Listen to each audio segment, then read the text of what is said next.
तू मेरे साथ है, तू मेरे सारी संगत को हाथ जोड़ के प्रणाम करती हूँ और जय गुरुजी सारे मिलके बोले जय गुरुजी। मुझे बहुत अच्छा लग रहा है आज आप सबके साथ मिलने का मौका मिला है मुझे, और मैं गुरुजी को तो हर पल याद करते हैं और ऐसा मौका कभी कभी मिलता है। ये मौका मुझे भी उनके दर्शन करने का मिला था जिसने मेरी जिंदगी को संवार दिया।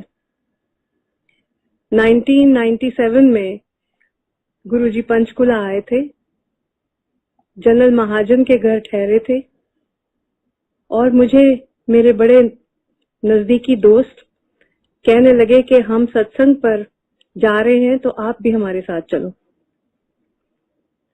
मैंने थोड़ा सा विचार किया, मैंने कहा मैं कभी गई नहीं ऐसी जगह पे, पर मुझे पता नहीं कि कैसा माहौल होगा। उन्होंने मुझे कहा कि एक बार आप चलो और आप देखना कि माहौल आपको बहुत पसंद आएगा और गुरुजी आपसे बहुत प्यार करेंगे। ये सुन के मुझे दिल में बड़ी अच्छी सी एक फीलिंग सी आई और मैं उन लोगों के साथ गुरुजी के मंदिर चली गई। जनरल आहूजा के घर जब हम पहुंचे सेक्टर 2 पंचकुला में, तो वहां पे मंदिर में 100-150 लोग ऑलरेडी बैठे हुए थे और गुरुजी एक खूबसूरत सी चेयर के ऊपर आराम से बैठे हुए थे और बड़ा ही खूबसूरत उन्होंने एक कुर्ता पजामा, कुर्ता और लाचा पहना हुआ था और एक उनके मुंह पे एक मुस्कान सी थी। मैंने देखा जाके कि संगत को कैसे ये लोग गुरुजी के पास कैसे जाते हैं। मैं एक साइड पे खड़ी होके देख रही थी तो मुझे एकदम से ऐसे लगा कि जैसे गुरुजी किसी की तरफ इशारा कर रहे हैं कि अंदर आ जाओ। मैं अभी दरवाजे पे थी, मुझे लगा कि किसी की तरफ इशारा कर रहे हैं और उनको बुला रहे हैं। मैंने देखा कि और तो कोई खड़ा नहीं था, मैं खड़ी थी और मेरे 2-3 मित्र जो मेरे साथ गए थे वो मेरे पीछे थे। तो वो मुझे कहने लगे गुरुजी आपको बुला रहे। तो मैं बड़ी घबराई, थोड़ी नर्वस थी कि पहली बार सत्संग में आई हूँ और कैसे जाना होता है, कैसे यहाँ का माहौल कैसा होता है और कैसे सारे रिचुअल्स होते हैं। मैं सीधी गुरुजी की तरफ चलने लग पड़ी, अपने आप ही मेरे को जैसे कोई चीज खींचती चली जा रही थी और मैं उनके पास जाके खड़ी हो गई। मैंने देखा था कि एक मेरे से पहले एक आंटी वहां आके उन्होंने प्रणाम किया, गुरुजी के चरण स्पर्श किए और वो फिर जाके संगत में बैठ गई। मैंने भी माथा टेका जैसे हम गुरुद्वारे के बीच में माथा टेकते हैं। मैंने माथा टेका तो मैं उठने लगी तो गुरुजी ने मेरे को बोला डॉली आंटी इधर बैठ जा। मैं बड़ी हैरान हुई कि गुरुजी को मेरा नाम कैसे पता है। तो वहां पे किसी ने शायद एक आवाज दे के मुझे बुलाया भी था। मैं देख रही थी कि मुझे किसने बुलाया, मुझे पता नहीं लगा कि किसकी आवाज थी, पर मैं जाके गुरुजी के राइट साइड पे जाके थोड़ी सी जगह थी वहां जाके बैठ गई। तो गुरुजी ने कहा कि पहली बार आई हैं डॉली आंटी। मैं क्या हाँ जी गुरुजी। और मैं देख रही थी कि कोई यहाँ पे बात नहीं कर रहा, कोई ऐसा कोई डिस्कोर्सेस नहीं चल रहे, कोई गुरुजी कथा नहीं कर रहे, सारे चुपचाप बैठे हैं और बड़ा शांतमयी सा माहौल है। अब पता नहीं क्या होने वाला है। तो मेरे को इशारे के साथ एक आंटी थे वहां पे जो गुरुजी के सीट के पीछे खड़े हुए थे और गुरुजी के कंधे वो अपने हाथों से दबा रहे थे। तो उन्होंने मुझे कहा कि डॉली आंटी आप ना इधर सामने आ जाओ, आप थोड़े पीछे हो, आप सामने आ जाओ। मैंने कहा नहीं नहीं मैं ठीक हूँ, मैं ठीक हूँ, थैंक यू। तो वो कहने लगे नहीं आप सामने आओ। जब मैं उठ के सामने आई तो एकदम से गुरुजी के साथ नजर मिली। तो वो कहने लगे कित्थों आए हो। मैंने कहा गुरुजी मैं पंचकुला ही रहनी आ, मैं पंचकुला तो ही आई हाँ। अच्छा ते की कम की कर देने अंकल जी की कम कर देने। ते मैं बड़ी हैरान जी हुई कि पता नहीं ये पर्सनल सा सवाल गुरुजी ने पूछा है, मैं क्या बोलूं। मैंने कहा जी मेरे हस्बैंड कर्नल साहब ने फौजी ने जी और इथों चंडी मंदिर तो ही रिटायर होए ने जी, हुण असी पंचकुला ही रहने आ ते मैं पंचकुला तो ही आई हाँ जी 12 सेक्टर तो। कहने ने अच्छा तुहानू कौन लेके आया। मैं क्या मेरे बहुत अच्छे मित्र ने जी सरदार प्रितपाल सिंह जी ते अच्छा अच्छा अच्छा सिद्धू साहब ते बराड़ साहब। मैं क्या हाँ जी ते कहते ने अच्छा अच्छा वो बैठे ने उत्थे पिछे। मैं क्या हाँ जी वो भी आए ने। ते मैं चुप करके बैठी रही ते कहने लगे अच्छा डॉली आंटी लंगर खा के जाना। हुण मैनू नहीं सी पता कि लंगर कहाँ पे है, कब मिलेगा और कब कौन सी जगह पे जाना पड़ेगा। यहाँ तो एक बड़ा सारा हॉल है और लंगर पता नहीं कहाँ पे सर्व होगा। खैर मैं इधर उधर देखने लगी कि शायद प्रितपाल और मेरे दोस्त जसपाल सिद्धू ये बताएंगे मुझे आके कि क्या करना है। अब मैं चुप करके बैठी रही। गुरुजी को लगा कि मैं थोड़ी सी परेशान हूँ। उन्होंने मुझे कहा कि तुसी इस तरह करो, तुसी चाह दा प्रसाद लो। तो वो दो लेडीज उठी वहां से और मैं उनको किसी को जानती नहीं थी यहाँ पे। मुझे लगा कि शायद चाय की सेवा करनी है तो शायद खुद उठ के जाना है, कोई रसोई घर है या कुछ ऐसे है। तो मैं उठ के उनके साथ खड़ी हो गई। मैंने कहा मैं हेल्प करूं। तो वो कहने लगे नहीं नहीं असी अपने आप करांगे, तुसी बैठो। तो झट ट्रेस के बीच में चाय आ गई और कितने सारे ग्लासेस के बीच में सबको चाय सर्व हो रही थी। सर्दियों के दिन थे तो सबने चाय पी और फिर सारे बैठ गए। फिर एक दो लोग आए अंदर और उन्होंने आके गुरुजी को प्रणाम किया, चरण स्पर्श किया और कहने लगे हम लुधियाना से आए हैं। तो गुरुजी ने उनका नाम लिया और बोला कि बैठो बैठो आओ बैठो। ते वो लड्डुओं के डब्बे लेके आए थे।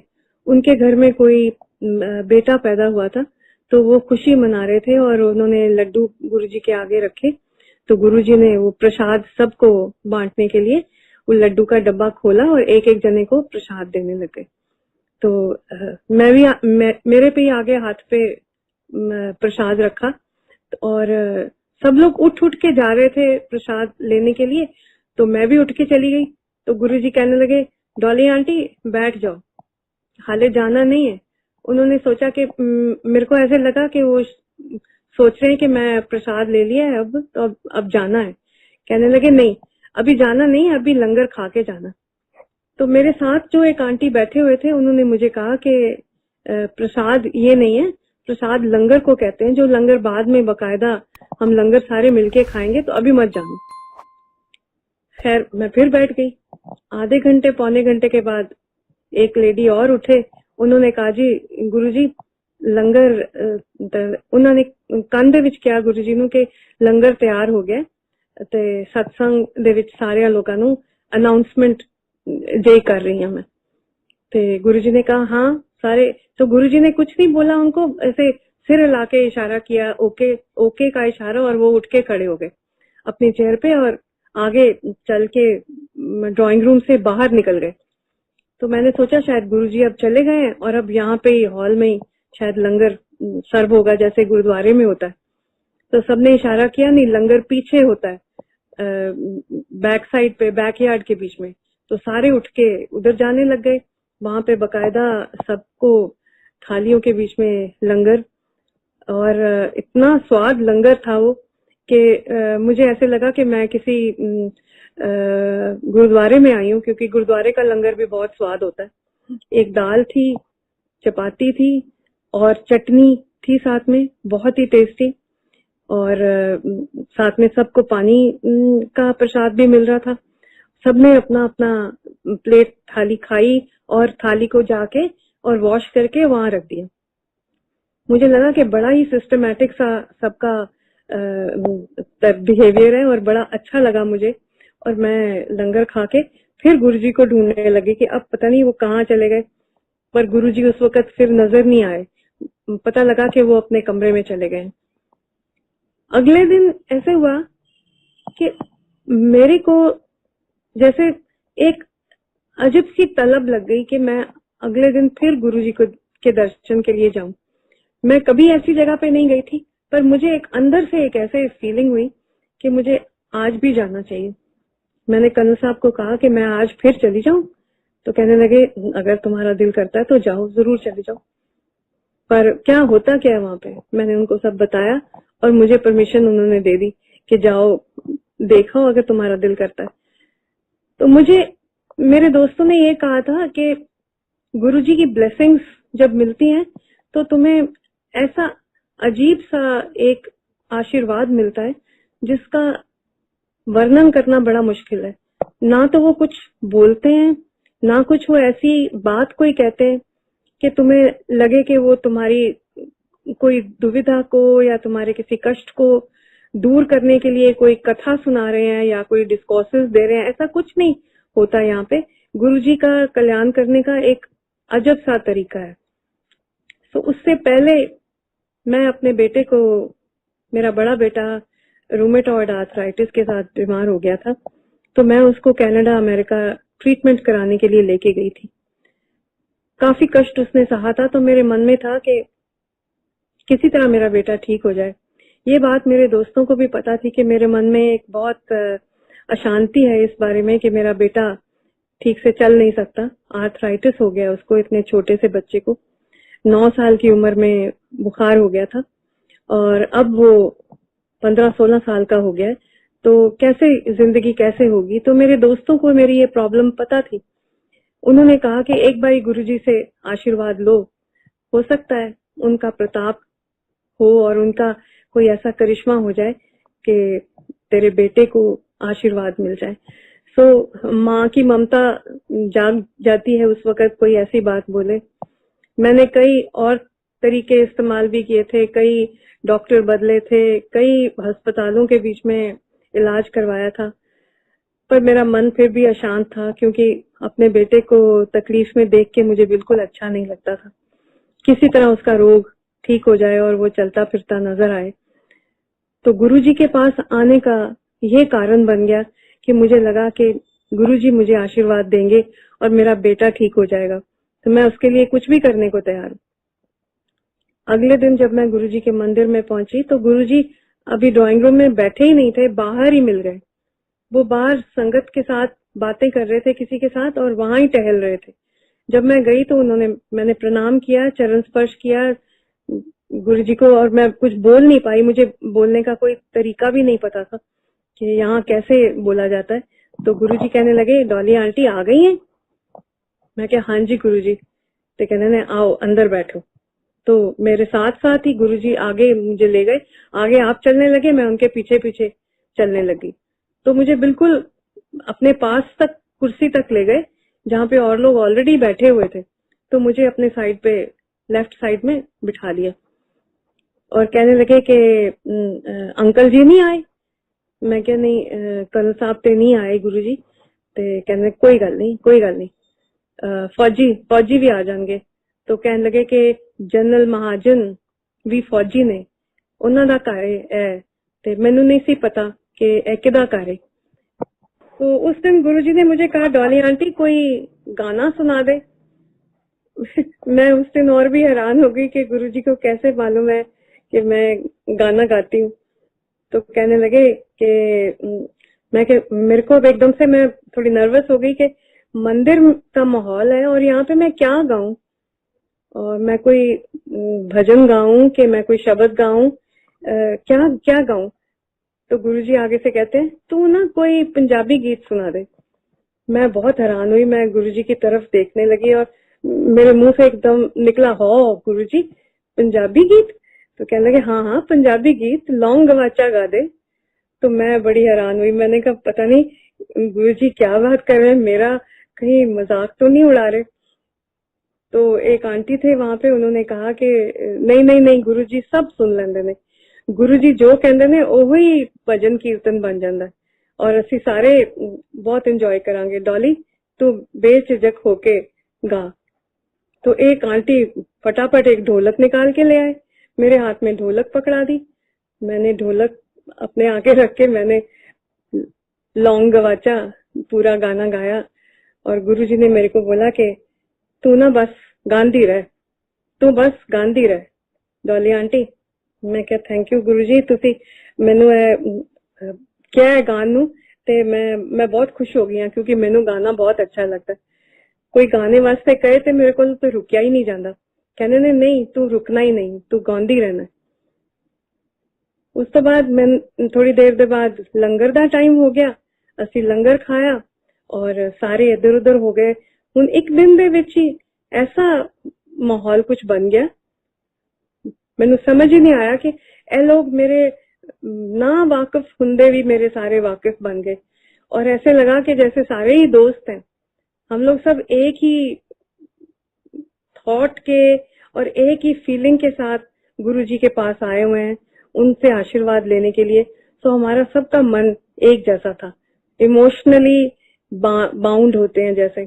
और सारे मेरे दोस्त बन गए, सारे अंकल, सारे आंटियां, सारे बच्चे। और मुझे बिल्कुल ऐसे लगा ही नहीं कि मैं सिर्फ आज मेरा सेकंड डे है। फिर एक महीना गुरुजी जनरल आहूजा के घर रहे। वो एक महीना पूरा मैं रोज गुरुजी को मिलने जाती थी और रोज शाम मेरे को तलब लगी होती थी कि मैं गुरुजी के दर्शन कैसे करूं। और जिस दिन कभी मैं ना जा पाती तो गुरुजी, हैरानगी की बात यह है कि 10-15 दिन बाद मैं गुरुजी के साथ इतनी फ्री हो गई कि गुरुजी मेरे को टेलीफोन कर देते थे, डॉली आंटी की गल है तू आई नहीं। मैंने बोला कि गुरुजी मेरे को जाना पड़ गया, कहीं मेरा शो था, मुझे जाना पड़ गया, कोई गल नहीं, ते कल जरूर आ जाए। ऐसे करके मुझे बुला लेते थे। मैं बहुत हैरान होती थी कि ये ऐसी एक शख्सियत है जिसके सारे इतने दीवाने हैं और सारे उन पे इतना मान करते हैं और इतनी इज्जत देते हैं। एक ऐसा शख्स जो एक पहुंची हुई शख्सियत है, वो मेरे को टेलीफोन करके इतने प्यार से बोल रहे हैं, तो मुझसे तो रहा ही नहीं जाता था। शाम होती थी तो मैं चल पड़ती थी गुरुजी के मंदिर। फिर वो प्यार ऐसे बढ़ता चला गया कि हर फंक्शन के ऊपर, दिवाली हो या बड़ा दिन हो, कोई भी गुरुजी का अपना जन्मदिन हो, हम सारे इकट्ठे होते थे और मैं बकायदा कीर्तन किया करती थी। 2-2, 3-3 घंटे मैं गाती थी बकायदा संगत के सामने। 3-3, 4-4 हजार लोग होते थे। 34 सेक्टर में चले गए गुरुजी, वहां पे भी हम सत्संग करते रहे। रोज मिलना, रोज गुरुजी से बातें करनी, उनसे और लोगों की बातें सुननी, और लोग आके अपनी कहानियां बताते थे, किस किस को क्या क्या गुरुजी के मिलने के बाद क्या क्या फायदे हुए थे और क्या क्या उन्होंने जिंदगी के बीच में पाया था।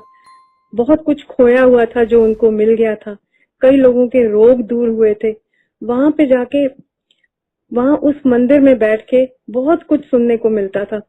और एक मंद मंद आवाज के बीच में कोई ना कोई एल्बम कीर्तन का या भजनों का या शब्दों का मंदिर में चलता रहता था। उससे एक माहौल इतना पायस लगता था और इतना पवित्र लगता था। और बीच में गुरुजी बैठे हुए सज धज के इतने सुंदर लगते थे। और हम लोग सारे जितने भक्त थे, उनको ये एक गुरुजी को मिलने की एक ऐसी तांग, एक ऐसी कशिश होती थी कि हमसे गुरुजी को मिले बगैर रहा ही नहीं जाता था। पर काफी देर के बाद, कई साल ये चलता रहा सिलसिला। जहां जहां मौका मिला गुरुजी यहाँ से चले भी गए। गुरुजी हमको अपने साथ अपने गांव भी ले गए।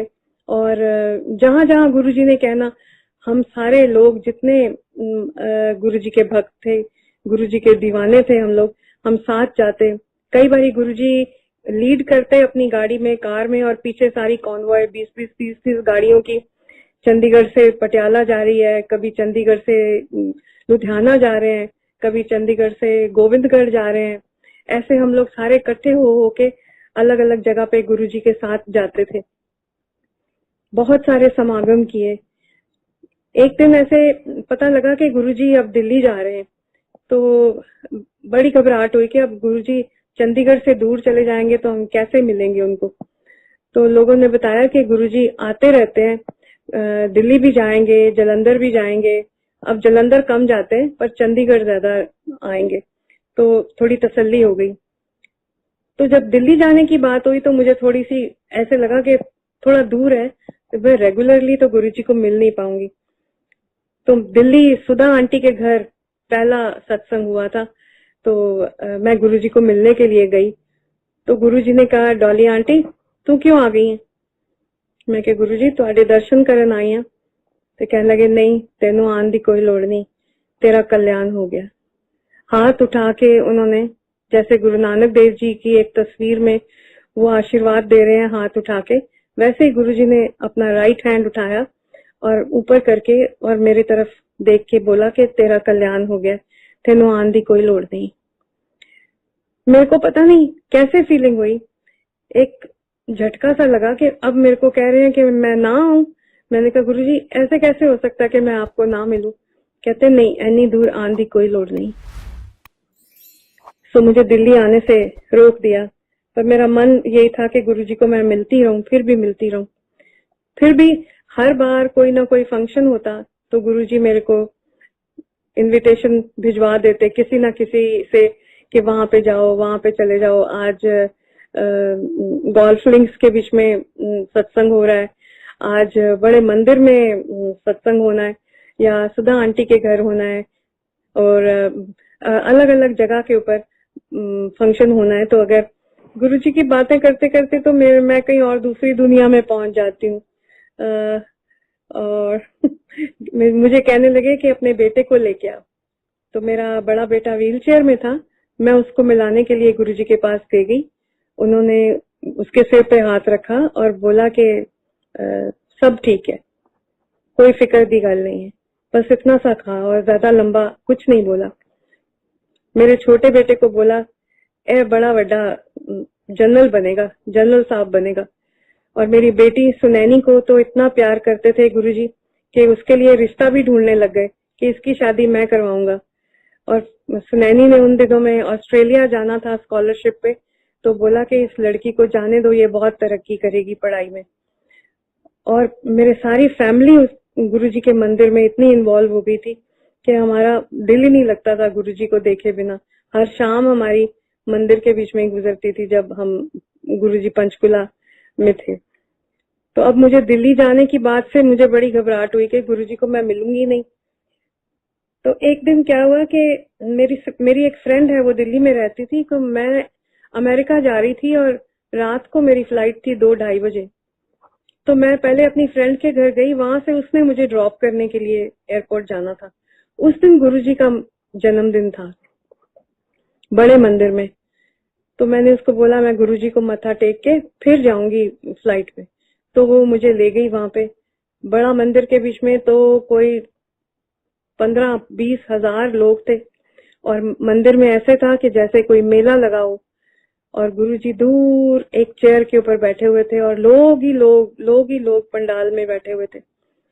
लाल कारपेट बिछा था, जहाँ गुरुजी की चेयर थी वहां से लेके एंट्री तक पूरा रेड कारपेट बिछा हुआ था। मैंने अपनी फ्रेंड को बोला कि मैं यहाँ से गुरुजी को प्रणाम करके फटाफट यहाँ से निकल जाएंगे क्योंकि फ्लाइट का टाइम भी हो जाएगा, ज्यादा देर रुकेंगे नहीं। प्रणाम करके मत्था टेक के चरण स्पर्श करके फिर यहाँ से चले जाएंगे।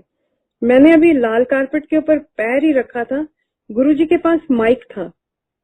गुरुजी ने वहां से कोई कम से कम नहीं तो 1000 गज दूर से मेरे को देख लिया और मुझे बोला, माइक के ऊपर बोला, डॉली आंटी तू कित्थों आ गई? मैं तो लाल कारपेट के ऊपर भागती भागती गुरुजी के पास पहुंच गई। मैंने जाके प्रणाम किया। मैंने कहा, अज ते गुरुजी तुहाडा जन्मदिन सी ते अज भी नहीं सी आना मैं? तो हंसने लग गए। चल बैठ जा उठे, चल जाके कीर्तन हो रहा था, कोई और लोग भजन कर रहे गा रहे थे, कोई मंडली थी वो गा रहे थे, बड़ा अच्छा कीर्तन चल रहा था।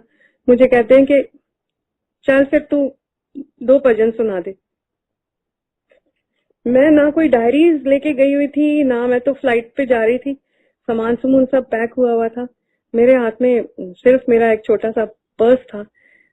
कुछ भी नहीं था मेरे पास, कोई गाने की डायरी नहीं थी, कुछ नहीं। तो गुरुजी मुझे बोला तू जरा भजन मेरे ते लिखिया सी ना, वो गा दे। मैं सोच में पड़ गई कि इतनी बड़ी संगत के बीच में गुरुजी ने मुझे बोल दिया, अब मैं कैसे गाऊंगी, मुझे तो कुछ याद ही नहीं आ रहा।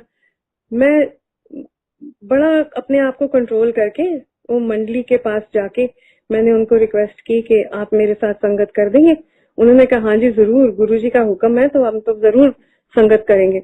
मैं बैठ गई जाके, मैंने माइक आगे रख लिया अपने और मैंने भजन शुरू किया जो मैंने गुरुजी के लिए लिखा था। जब गुरुजी पंचकुला में थे, एक भजन मैंने लिखा था, वो गुरुजी ने रिकॉर्ड भी करवाया।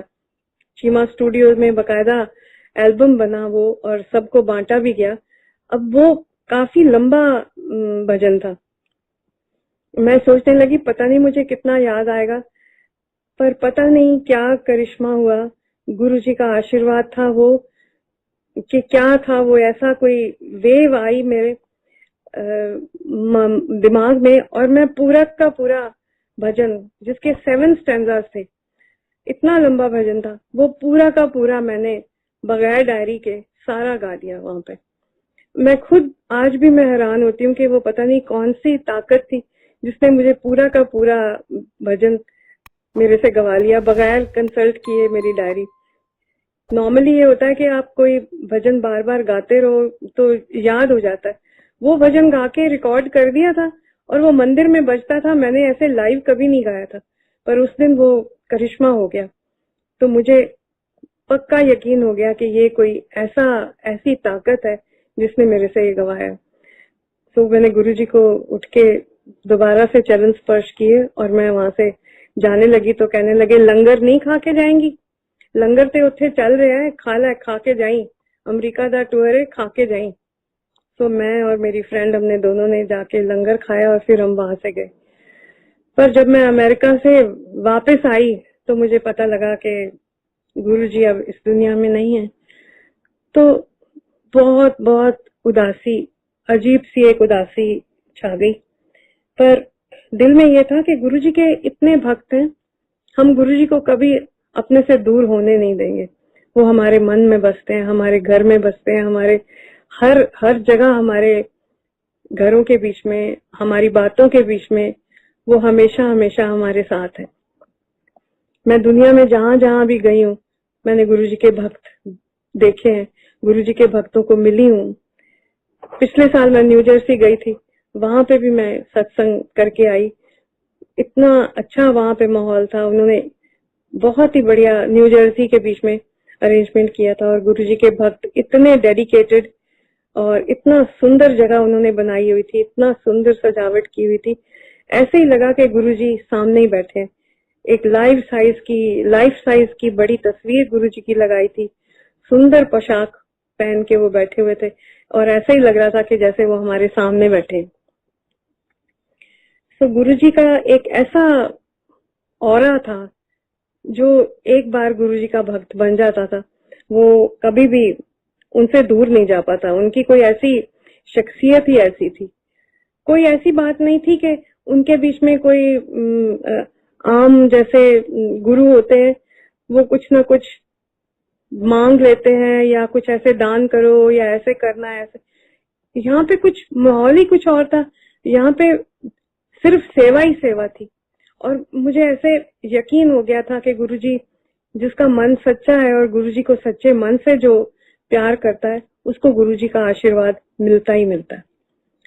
सो गुरुजी के आशीर्वाद से मैं जब से गुरुजी से मिली थी तब से मेरे प्रोफेशनल कैरियर में ग्राफ मेरा ऊपर ऊपर ऊपर ही जाता गया और मैं यही समझती हूँ कि मुझे उनका आशीर्वाद मिला था।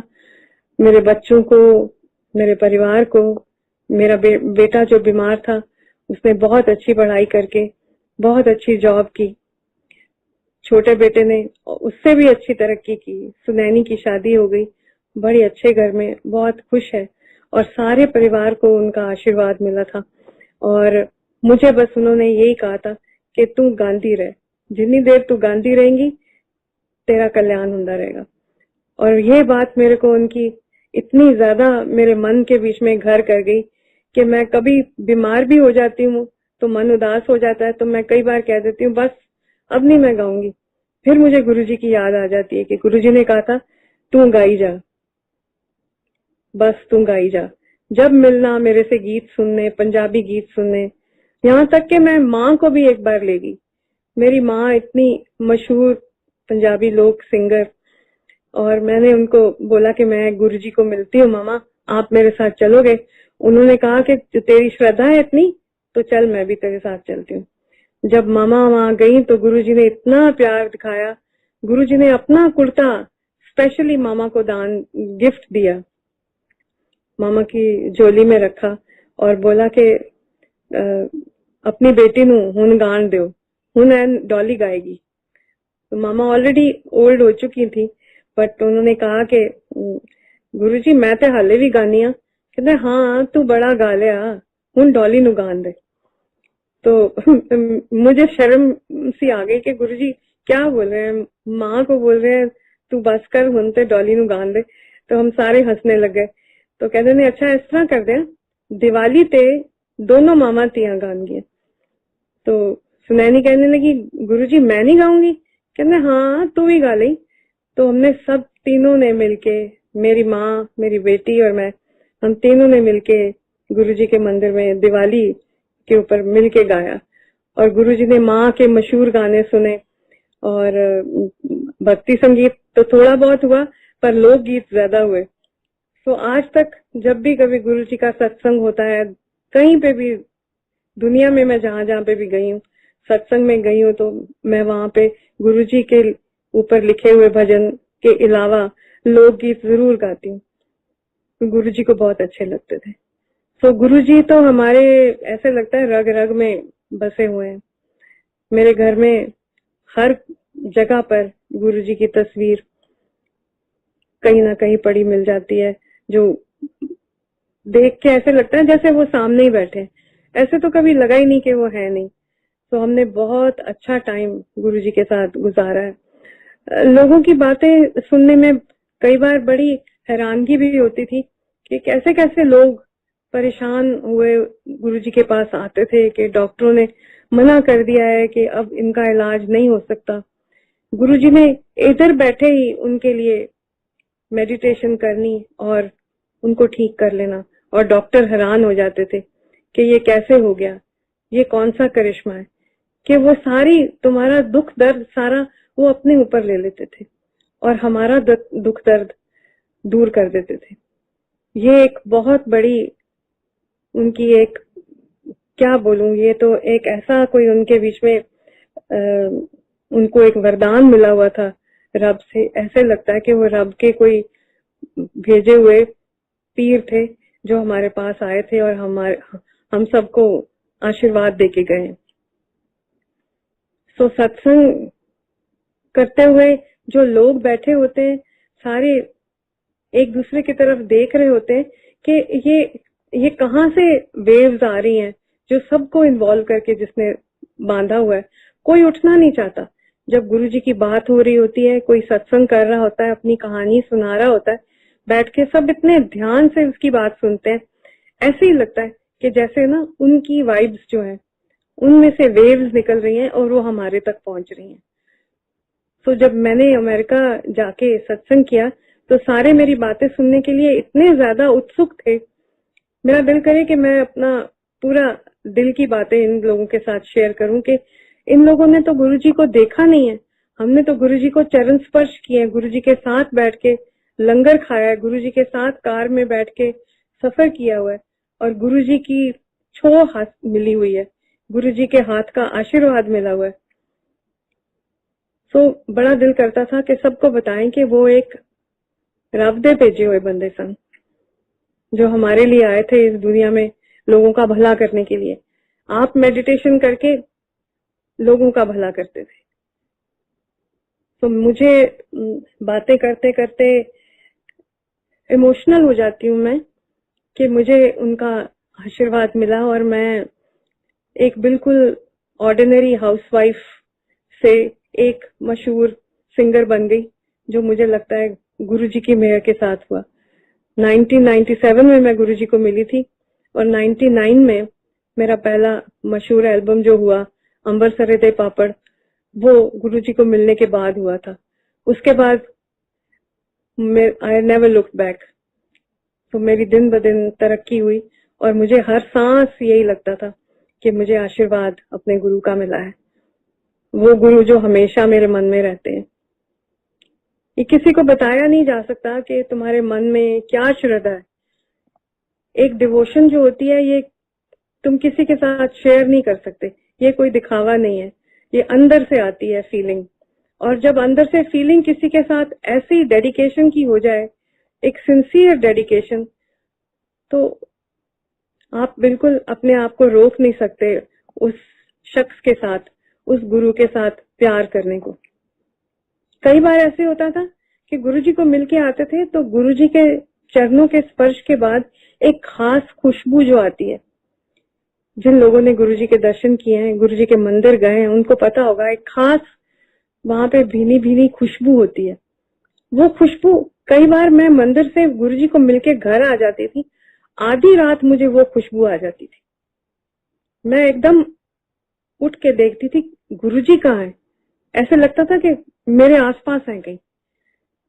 और कई बार मैंने देखा कि मैं घर के अलग अलग जगह पे बैठी होती थी और कोई काम कर रही होती थी तो मुझे एकदम से वो खुशबू आती थी, एक जैसे कोई कनेक्शन बन गया था गुरुजी के साथ। कहीं पे भी बैठे हो, उनका ऑरा जो था वो ऐसा था, कहीं पे भी बैठे हो तुम उनको फील कर सकते थे। कई बार ऐसे हुआ कि गुरुजी के फंक्शन के ऊपर जाने के लिए उन्होंने मुझे कहा कि डॉली आंटी, सारे लोग अपनी अपनी गड्डियां में जा रहे ने, तू मेरे नाल आ जा। मैं गुरुजी के साथ बैठ के उनकी शेवरलेट गाड़ी के बीच में 2-3 जगह पे उनके साथ ट्रेवल किया और सारी रास्ते वो मेरे से कोई भजन या कोई गीत वो सुनते रहना उन्होंने। आज केड़ा गाना लिख के ले आई है, और मैं रातों रात गाने लिखने लग गई।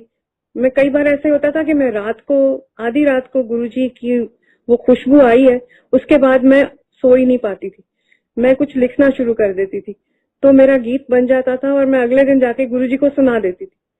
तो वो मुझे पूछते थे आज केड़ा गीत बना के ले आई है, तो मैंने सुनाना तो ना कहना ठीक है, हुण चीमा स्टूडियो जाके इनू रिकॉर्ड करा दो। और गुरुजी ने एल्बम बनवाए और सारे संगत में वो बांटे गए, कई 2-4 हजार शायद एल्बम चीमा बाजी ने बना के दिए थे। और आज भी वो जब मंदिर में बजते हैं कि मेरे गुरु जी होर कोई ना, सदके जा मैं वारी जा। एक ये गीत मैंने लिखा था और एक लिखा था जेड़ा गुरु चरना विच आया ते ओदा बेड़ा पार लग्या। ए शब्द जो मैंने लिखा था ये तो रातों रात मैंने लिखा और अगले दिन जाके गुरुजी को सुनाया जब, तो सारी संगत ने मुझे इतना प्यार किया। एक एक जने ने आके मेरे हाथ चूमे, किसी ने मेरे को किस किया, मेरे मुंह पे, किसी ने मुझे सिर पे प्यार दिया जो बड़े थे। और गुरुजी ने क्या, डॉली आंटी दा जेड़ा गीत है ए गीत ही है ना? मैं क्या हाँ जी गुरुजी गीत है, ਤੁਹਾਡੇ ਤੇ ਲਿਖਿਆ ਹੋਇਆ गीत है, ते ए गीत ते सारियां नू याद होना चाहिए। तो जब चीमा पाजी बना के हमने रिकॉर्डिंग की, मैंने और मेरी बेटी ने जाके स्टूडियो में रिकॉर्डिंग की, तो एल्बम फटाफट 1 हफ्ते में एल्बम तैयार हो गया था। गुरुजी ने अपने हाथ से सत्संग के बीच में एक एक जने को खुद अपने हाथ से बांटा, जैसे कि कोई प्रसाद देते। प्रसाद से एक बात याद आ गई कि एक बारी मैं गुरुजी के मंदिर जा रही थी, तो मैंने सोचा आज सब लोग, कभी कोई लड्डू लेके आता है, कभी कोई बर्फी लेके आता है, मैं सूजी का हलवा बना के गुरुजी के लिए लेके जाऊंगी। मेरे पास एक बड़ी कढ़ाई थी, कोई 2.5-3 किलो सूजी जिसमें आ सकती थी, वो बड़ी कढ़ाई थी। तो सुनैनी की किसी जन्मदिन पे मैंने वो खरीदी थी, तो वो मेरे पास पड़ी थी, वो मैंने उसके बीच में सूजी का हलवा बनाया और मैं उठा के गाड़ी में रखवा के मेरे छोटे बेटे ने उठाई और हम गुरुजी के मंदिर ले गए। तो जब वहां पहुंचे तो मैंने सोचा ये लंगर के टाइम पे सबको सर्व किया जाएगा कि कैसे करेंगे, पर गुरुजी भोग लगाएंगे उसके बाद ही होगा। तो मेरे को आंटी ओहुजा ने बोला कि नहीं, ये जो कढ़ाई है पहले गुरुजी के पास लेके जानी पड़ेगी, गुरुजी के पास लेके जाओ और फिर उसके बाद जैसे गुरुजी बोलेंगे। तो कढ़ाई 2 जनों ने उठाई और गुरुजी के राइट साइड पे नीचे फ्लोर पे रख दी, जमीन पे रखी। उन्होंने तो बोला कि ए कित्थों आया भाई, प्रसाद कित्थों आया? तो मेरे बेटे ने कहा गुरुजी मामा बना के लाई है। अच्छा, डॉली आंटी बना के ले आई? तो कहते कित्थे है डॉली आंटी? मैं पीछे पीछे आ रही थी तो मैं गई तो कहने ने ए सारा आपने आप बनाया? मैं क्या हाँ जी गुरुजी। तो गुरुजी ने क्या किया, फटाफट वो गरम गरम ही था, अभी वो गरम गरम प्रसाद ही, जो जना आए, लाइन में लगे हुए थे लोग, क्यों बना हुआ था, जो आए गुरुजी उसको अपने हाथ से कढ़ाई के बीच में हाथ डाल के अपने हाथ से देने लग गए। मेरी धड़कन बढ़ गई कि इतने सारे लोग हैं, 200-300 लोग हैं, प्रसाद कहीं कम ना हो जाए। पर आप हैरान होगे सुन के कि प्रसाद कम हुआ ही नहीं। जितने लोग आए सब ने प्रसाद खाया और गुरुजी इतना भर भर के हाथ से दे रहे थे कि मैं घबरा रही थी, पर प्रसाद फिर भी सबको पूरा आया। और गुरुजी ने मुझे इतना प्यार किया, कहने लगे बहुत अच्छा प्रसाद बनाया डॉली आंटी, हम प्रसाद फिर कदों खिलाएंगी? फिर कुछ देर के बाद मैंने फिर प्रसाद बनाया, वही सूजी का हलवा मैं फिर बना के लेके आई। तो गुरुजी ने मुझे बहुत बहुत आशीर्वाद दिया। इतने सच्चे मन से ऐसे बोल देते थे कोई बात कि वो जैसे जाके दिल में खुब जाती थी कि उन्होंने तारीफ की है तो आज तो मेरा दिन बन गया है। मुझे तो लगता है दिन नहीं, मेरी तो जिंदगी बन गई थी गुरुजी से मिलके। हर बात उनकी अच्छी लगती थी, हर बात जो वो बोलते थे वो कर देने का दिल करता था। अगर उन्होंने कह दिया कि आज लंगर खा के जाना है तो कोई मतलब ही नहीं है कि कोई वहां से उठ पाए। आज चाय पी के जानी है, चाह दा प्रसाद लेके जाना है, तो किसी का मन ये कर ही नहीं सकता था कि वो चाय बगैर पिए चला जाए। कई डायबिटीज के पेशेंट्स को गुरुजी ने ठीक किया, कई कैंसर के पेशेंट्स को ठीक किया, अपनी मेडिटेशन के साथ। कोई दवाई नहीं दी, कोई ऐसा इलाज या टोटका नहीं दिया। हाँ, पर एक बात जरूर होती थी कि गुरुजी कोई गुरबानी में से कोई श्लोक जरूर बताते थे। मेरे को शुरू में गुरुजी ने बोला पाठ करनी है? मैं क्या हाँ जी गुरुजी मैनू पाठ का बहुत शौक है। मैं बचपन तो गुरबानी नाल बड़ी जुड़ी रहनी है क्योंकि मेरी माँ बहुत पाठ करती सी। ते कहने लगे अच्छा तू भी पाठ से ए श्लोक ए वाला शब्द गाया कर। मैं क्या दसो गुरुजी? ने दसिया मैनू, थिर कर बैसो हर जन प्यारे, सतगुर तुमरे काज सवारे। ए बहुत गुरबानी दे विच बड़ा मशहूर शब्द है। सो वो शब्द हमेशा मेरे मन में रहता है कि गुरुजी ने मेरे को कहा था। उठते बैठते वो अपने आप ही मुंह से निकल जाता है, वो बानी याद आ जाती है। थिर कर बैसो हरजन प्यारे, सतगुर तुमरे काज सवारे। सो ऐसी बातें वो कई लोगों को अलग अलग श्लोक देते थे। संता के कारज आप खलोया, हर कम करावण आया राम। ये भी किसी को दिया था शब्द। मैंने सुना था किसी आंटी को गुरुजी ने ये श्लोक भी बोला था। सो उनके मन में कोई ऐसी बात आ जाती थी कि आपको वो एक किसी बात में जैसे डेडिकेट होने के वास्ते कोई बात बोलते थे तो कोई ऐसे डिस्कोर्स नहीं देते थे, ऐसे गुरबानी में से कोई श्लोक बोलते थे। सो वो शिव के पुजारी थे और अगर शिव के भजन गा दो तो गुरुजी बहुत खुश होते थे। वो हमेशा भोले भंडारी के शागिर्द अपने आप को कहते थे, भोले भंडारी। और उनके कार के ऊपर भी शिव जी का त्रिशूल लगा हुआ था और लाल कपड़ा बंधा होता था किनारी वाला, तो हमेशा वो गाड़ी को शिव के सिंबल के साथ डेकोरेट करके रखते थे। और गुरुजी को सुंदर सुंदर वस्त्र गिफ्ट आते थे, अलग अलग भक्त जन जितने भी आते थे उनको गुरुजी को गिफ्ट देने में बहुत अच्छा लगता था। उनकी सिर्फ ये ही एक तमन्ना होती थी कि सुंदर सुंदर कपड़े गुरुजी को बहुत अच्छे लगते थे। और उनके ऊपर हर कपड़ा इतना सजता था जैसे एक कोई राजा महाराजा हो, वैसे ऐसे सुंदर तरीके से वो अपनी कुर्सी के ऊपर बैठ जाते थे और एक एक बंदे को वो अपनी नजर के साथ देखते रहते थे, उसको पता नहीं लगने देते थे कि वो उसके लिए कुछ सोच रहे हैं या उसके लिए कोई उनके मन में धारणा है, पता ही नहीं लगने देते थे और उसका भला हो जाता था।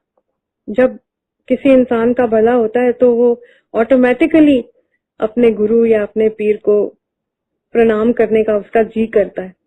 सो ऑटोमेटिकली उठ के तुम्हारे मन में ये श्रद्धा आती थी कि तुम जाके उनके चरण स्पर्श कर लो, पैरों में पड़ जाओ कि गुरुजी आपकी मेहर है मेरे पर कि मेरा कल्याण हो गया। कई लोग आके गुरुजी के पैर कितनी कितनी देर तक दबाते रहते थे, उनकी सेवा करने का उनका दिल करता था। कोई कंधे दबा रहा होता था, कोई पांव दबा रहा होता था, और जब उनको अच्छा लगता था तो वो दबाते रहते थे, जब नहीं अच्छा लगता था तब बिल्कुल कोई रिएक्शन नहीं होता था।